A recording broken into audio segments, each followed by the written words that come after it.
Bonjour.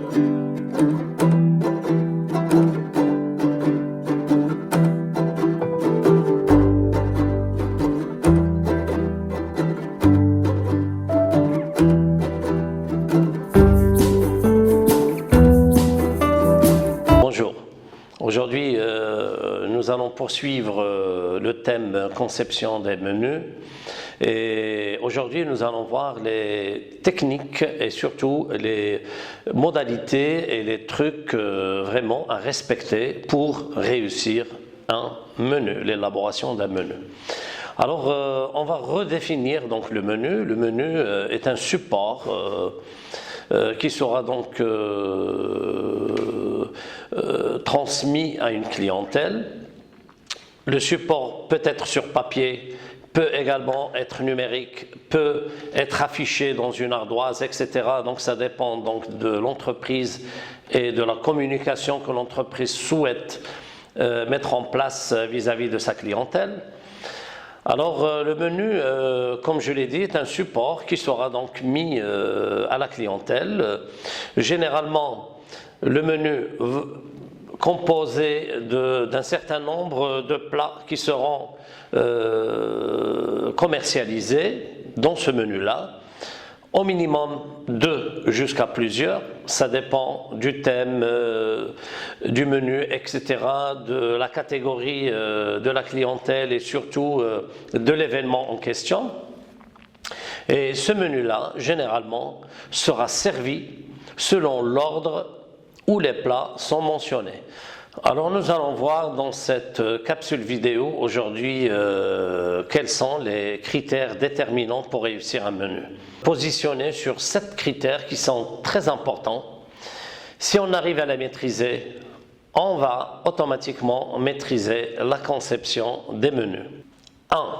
Prise en charge des attentes et surtout des envies de notre clientèle. Très important lors de l'élaboration de votre menu. Prendre également les objectifs commerciaux du restaurant ou de l'entreprise en question. Le troisième point, c'est le style de la cuisine. Il va falloir prendre en considération aussi le style de la cuisine qu'on veut commercialiser dans votre restaurant. Et enfin, choisir un type de menu qu'on veut commercialiser à la clientèle. Alors ça, ces critères-là sont le premier critère à prendre en considération et c'est de justement prendre ces facteurs-là en considération. Alors le deuxième critère, c'est la conception du menu. Alors là, on va rentrer dans la conception du menu. Il y a certains points à prendre en considération. Pour un, il va falloir faire un choix adéquat pour les plats qui seront donc composés dans le menu et automatiquement, donc chaque type de menu doit comprendre un certain nombre de plats qui seront donc mis en place dans votre menu ou dans votre carte des menus. Deuxièmement, le choix des mets, il faut qu'il soit compatible également à vos menus. Troisième point essentiel, c'est la rotation des mets à travers lesquels on doit élaborer également le menu. Alors, quand on parle de fréquentation de vente des mets, c'est très important de s'inspirer pour pouvoir réussir votre menu ou vos menus. On va passer au troisième critère qui est la rédaction du menu. Alors, la rédaction du menu, elle est très importante. Nous allons voir également les points à prendre en considération. 1. C'est la rédaction. Il faut vraiment faire très attention en termes de rédaction de vos menus. Les caractères avec lesquels on va écrire les menus, l'écriture et aussi les appellations de vos menus. Deuxième point en termes de rédaction, c'est de respecter les appellations d'origine. Là, il faut voir donc les répertoires et si vous êtes connaisseur, tant mieux. Sinon, faire appel à des professionnels qui vont vous aider à vraiment garder les appellations d'origine des préparations, que ça soit moderne, que ça soit également ancienne. Autre point qui est très important, c'est l'orthographe. Des fois, quand on tombe dans des restaurants, on retrouve énormément de fautes d'orthographe qui peuvent automatiquement nuire à l'image de l'établissement. Alors, faire très attention et surtout veiller à respecter les appellations et surtout les orthographes. Et enfin, le dernier point concernant la rédaction donc, des mets, c'est le choix des supports qu'on va mettre, alors soit sur une ardoise, soit sur un tableau, soit une version numérique, soit des menus qui seront donc mis à la carte, etc. Donc, vous avez un éventail très important de sélection, de supports pour mettre en valeur les menus qui seront donc proposés à votre clientèle. Le quatrième critère, c'est le rapport nutritionnel de votre menu. Il va falloir faire très attention dans l'équilibre alimentaire de présenter dans les menus équilibrés. Comme je l'ai dit dans la première vidéo, très important de veiller et de s'accentuer sur ce point-là parce que c'est là où vraiment le client va savoir et va comprendre et surtout va juger les performances de l'entreprise. Alors quels sont les critères donc à prendre en considération? Alors première étape, c'est de connaître la population cible. Est-ce que la clientèle, ce sont des jeunes, des enfants, ça peut être des adultes, ça peut être aussi population d'un certain âge, les seniors. Alors cette catégorie de population, c'est à travers elle qu'on va conceptionner donc les menus et même en termes de nutrition pour comprendre et pour savoir ce que la clientèle apprécie et ce que la clientèle va aimer et qu'on doit mettre surtout en valeur et qu'on va commercialiser ces produits qui seront appréciés par notre catégorie de clients. Et avoir une connaissance approfondie des teneurs, par exemple, est-ce que ce produit-là riche en amidon, en sucre, en fibres, en sels minéraux, en vitamines, etc.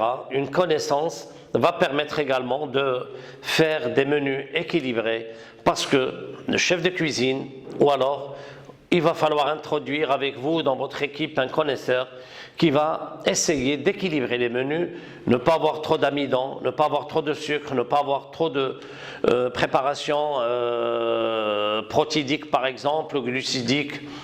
Alors tout ceci, très important d'avoir une alimentation très équilibrée et un rapport nutritionnel raisonnable. Alors quand même mettre par exemple des menus diététiques, parce que vous savez aujourd'hui nous avons une certaine tendance dans le monde, il y a ceux qui souffrent du diabète par exemple, il y a ceux qui souffrent de l'obésité, etc. Donc pourquoi pas ne pas penser dans la politique de l'entreprise de mettre également des menus qui seront appréciés ou demandés par ce genre de clients. Donc les menus diététiques et les menus de régime aussi sont très importants de les mettre en valeur parce qu'ils vont jouer un rôle très important dans la commercialisation de vos prestations. Parmi les critères les plus importants lors de la conception des menus, c'est justement la promotion. Alors qu'est-ce qu'on veut dire par la promotion ? Déjà, le menu doit faire appel à une promotion pour la clientèle, parce qu'il y a des clients qui préfèrent manger à la carte. Mais si vous voulez commercialiser les menus, il faut vraiment faire des prix attractifs par rapport au prix que vous avez dans votre carte. Quand on parle aussi de promotion, c'est là où il y a le côté mercatique ou marketing. Il va falloir aussi jouer sur des promotions, sur peut-être des affiches, sur les masses médias, sur votre page Facebook, sur votre page YouTube, etc. Vous mettez aussi en valeur les menus qui seront proposés avec des prix attractifs, choix des couleurs, des dessins, etc. Tout ça peuvent jouer un rôle très important pour commercialiser et pour conceptionner vos menus. Alors le sixième point, c'est estimer le potentiel, bien sûr, de vos menus. Premier point très important, c'est l'originalité de votre menu. Alors, plus le menu est original, plus il deviendra attractif et potentiellement commercialisable. Avoir une appréciation très juste de la rentabilité de votre menu. Ne pas commercialiser des menus s'ils ne sont pas rentables. Donc là, c'est un travail minutieux, c'est un travail très important. Pourquoi? Parce que le menu, vous allez commercialiser au minimum 2 ou 3 plats. Contrairement, quand vous présentez la carte à votre client ou à vos clients, le client peut commander qu'un seul plat, alors que le menu, vous êtes sûr et certain de commercialiser au moins 2 ou 3 plats. Chose qui va renforcer votre chiffre d'affaires et automatiquement un bénéfice beaucoup plus important. Mais des fiches techniques et l'évaluation des coûts, surtout du food cost, très important pour générer des bénéfices et pour surtout commercialiser des menus qui soient rentables pour l'entreprise. Alors enfin, le 7e point le plus important, c'est l'apparence du menu. Alors quand on parle d'apparence du menu, il faut que le menu, comme je l'ai dit, comme je le redis d'ailleurs, il faut qu'il soit attractif. Comment? Il y a plusieurs techniques, plusieurs façons de s'adresser aux consommateurs, parce qu'il va falloir faire appel à vos talents, sinon faire appel à des entreprises qui vont aider et qui vont vous permettre de mieux commercialiser vos produits-là. Donc l'apparence des menus est très importante. Il faut que ça soit apparent. Alors déjà, mettre en premier, alors comme vous le savez dans une carte généralement, carte par exemple à 2 pages, le client, il va voir beaucoup plus la deuxième page au milieu. Alors au milieu, c'est là vraiment où il va falloir mettre par exemple les menus. Et les prix des menus, il faut qu'ils soient attractifs. Des prix par exemple en gras, en gros, des caractères lisibles qu'on peut voir, détecter facilement, le choix des couleurs, etc. Alors tous ces critères-là vont nous permettre de mieux commercialiser, si vous voulez, donc la conception de nos mets. Et comme je l'ai dit, comme je le redis, alors les mets, conception des mets nécessite quand même un savoir et un savoir-faire très important. Comme je l'ai dit dans la première émission concernant la conception des mets, c'est un travail qui ne doit pas se faire rapidement. Bien au contraire, toute une équipe doit travailler pour réussir les menus. Alors les menus, il y a plusieurs menus. Nous allons voir maintenant, nous allons parler des sortes de menus que vous pouvez trouver.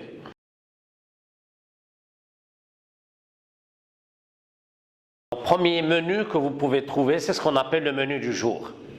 Alors un menu du jour doit être différent tous les jours, c'est pour cela qu'on l'appelle menu du jour. Alors chaque jour, l'établissement, l'hôtel, le chef de cuisine va mettre un menu attractif en termes d'appellation et surtout en termes de produits de la saison. Et le menu du jour, généralement, quand est-ce qu'on va penser mettre à notre clientèle un menu du jour? Généralement, quand vous avez une clientèle habituée à la maison, c'est les mêmes clients qui viennent tous les jours. Et ces clients-là, ils deviennent clients de la maison habituels. Ce sont des clients qui viennent tous les jours côtoyer votre entreprise. Il est préférable de mettre en valeur et surtout d'offrir à ce genre de clientèle un menu du jour. Alors le menu du jour, par exemple, on va cuisiner aujourd'hui du poisson, demain par exemple les viandes, et on va changer de façon à satisfaire et surtout que les clients habitués de la maison ne retrouvent pas les mêmes menus tous les jours. C'est pour cela qu'on l'appelle menu du jour. Deuxième formule, c'est ce qu'on appelle le menu binaire. Alors pourquoi binaire? Parce qu'il est composé de 2 mets. Généralement, soit on propose une entrée et un plat principal, ou alors un plat principal et un dessert. Alors les menus binaires, généralement, on l'utilise, ça dépend de la clientèle, catégorie d'âge. Par exemple, les seniors, généralement, ne peuvent pas manger plus que 2 plats. Alors pour cela, on va, même pour les jeunes, les enfants par exemple, des fois ils préfèrent que 2 plats. Alors là on va jouer, soit on va mettre une entrée et un plat principal, ou alors tout simplement un plat bien garni plus un dessert. C'est ce qu'on appelle un menu binaire. Il y a également ce qu'on appelle le menu à 3 choix. Alors pourquoi on appelle menu à 3 choix?